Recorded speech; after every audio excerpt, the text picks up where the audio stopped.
Things First is sponsored by Ram Trucks, built to serve.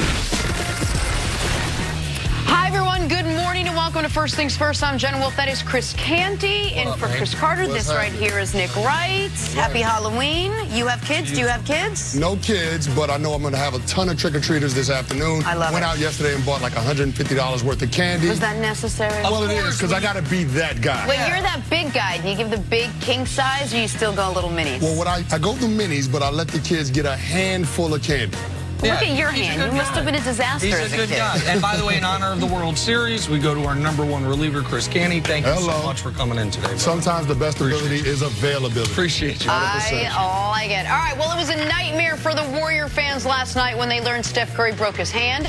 Joel Embiid and Karl Anthony Towns gave us a trick and a treat. And sticking with the theme, we start with an autumn night in Houston.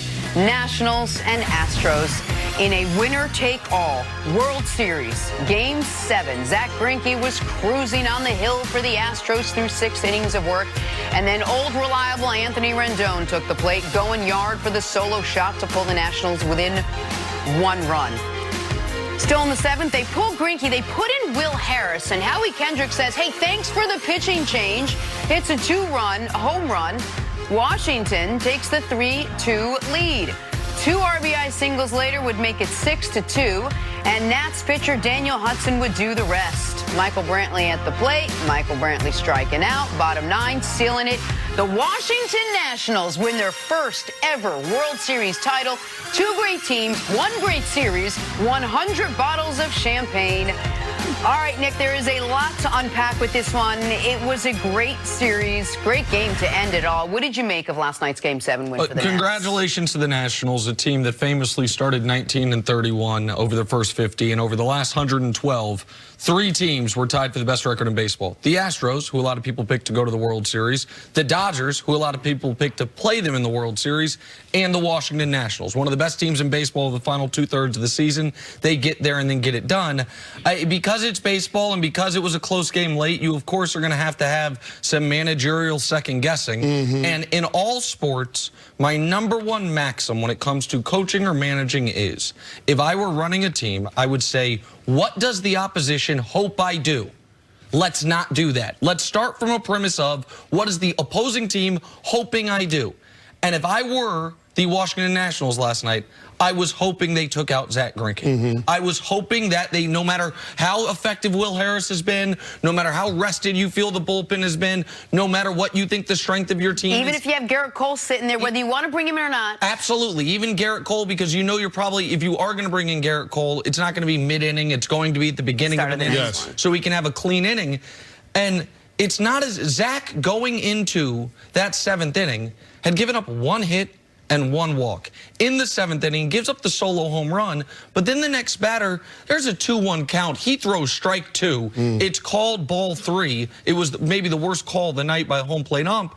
And Canty, then I think that Zach gives in, doesn't want to give him an easy pitch, so he walks him, and you pull him from the game. I'm not saying that the Nationals couldn't have won otherwise. I'm saying pulling Zach Greinke there was a relief to the Nationals dugout and the Nationals clubhouse, and they immediately responded by taking a lead they would not relinquish. Yeah, I'm right there with you. Up until that point, Zach Greinke was lights out. I mean, he had only allowed 2 base runners before he got into that 7th inning. And oh, by the way, in 6 1/3, he only used 80 pitches, so he was incredibly efficient. So, I mean, when you look at this Houston Astros team, they're built by starting pitching in their lineup being able to manufacture offense a lot of different ways, whether it's home runs or whether it's just putting the barrel of the bat on the ball in hard contact and putting runners on base. But the fact is, they weren't able to come up with a big hit last night, but Zach Greinke was keeping the game close and giving them more opportunities to. But once you go to that Astros bullpen, it gets dicey. I mean, they showed up in the Yankee series in the CS, and they were lights out. But we know that the Astros bullpen is the weakness of this team. And when you put it up against what the Washington Nationals have done throughout the playoffs and toward the end of the regular season, this has been one of the best lineups in terms of being scrappy and being able to have productive outs, professional at-bats, being able to move guys over, even if it's bunting guys over, being aggressive on the bases, steal opportunities, all of those different things. We know the Washington Nationals can do that. So you would rather have Zach Greinke on the mound, a guy that has shown and proven that he can handle those types of situations, rather than going to Will Harris. The bullpen is the weakness of your team. Plus, Will Harris was a little shaky the night before as well. Exactly. I don't know why you would put him out in that situation and have the potential for him to get exposed. And by the way, no matter how strong your bullpen is, and you're right, it's the weakness of their team, by the 7th game of any series, your bullpen's going to be weaker than it was at the beginning. Not just because if it's tired or not, but the opposing team now for a week and a half has seen these guys repeatedly.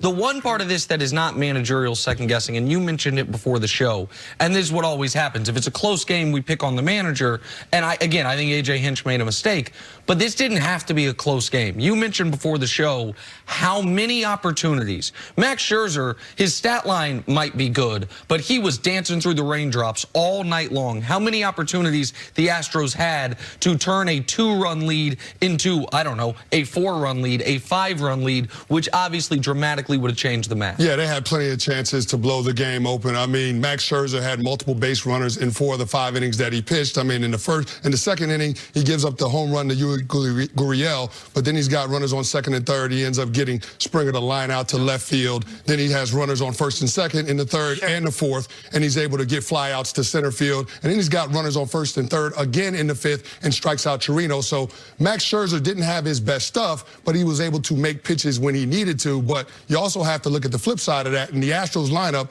couldn't come up with the big hit when they needed to. They were 1 for 8 with runners in scoring position going up against Max Scherzer. You have to be able to capitalize when you get Max Scherzer on the ropes like that, and they didn't do it. And you said it, Nick. Everyone thought the Astros were going to be here. No one thought, really, the Nationals were going to be here. 5 elimination games in the postseason, 5 wins for a team that was 19-31 back in May. When Max Scherzer was on the trade block back in May, we were talking about where he was going to go.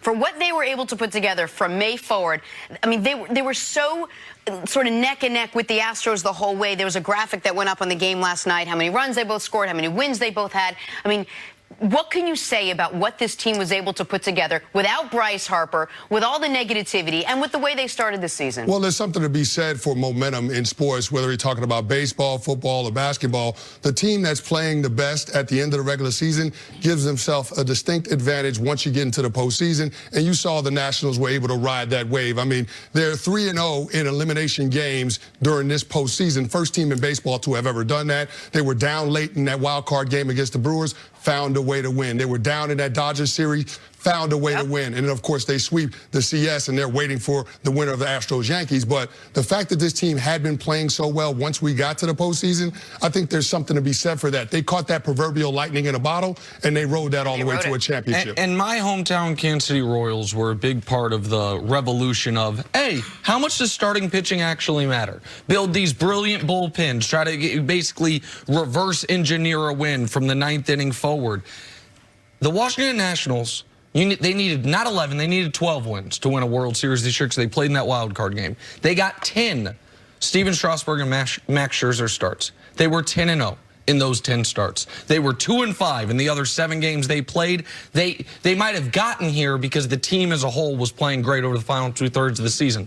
Once they got to the postseason, they had a future first ballot Hall of Famer in Scherzer take care of business, and a guy who now is on, we'll see how his career moves forward, but Strasburg, #1 overall pick, a guy there was controversy surrounding him about shutting him down years ago before the postseason, a guy with all this potential.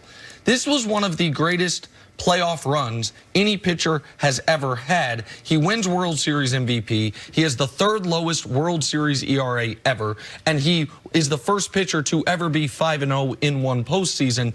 10 wins from 10 starts out of Scherzer and Strasburg. That's why the Nationals are World Series champions. And to your point, Steven Strasburg, the first #1 overall pick to win World Series MVP. Yeah, so I didn't know that. Exactly. And then on the flip side, you talk about how important pitching is. You saw what Verlander was not able to give you for the Astros. And I wonder where Garrett Cole's going to go. And Garrett Cole as well. Yeah. Washington Nationals are your World Series champions. Much more on this coming up. But on the other side, a little basketball. Does Steph Curry's broken hand officially end the Warriors season? That's next on FS1. You can always check us out on the Fox Sports channel. It's on Sirius XM, and we'll be right back.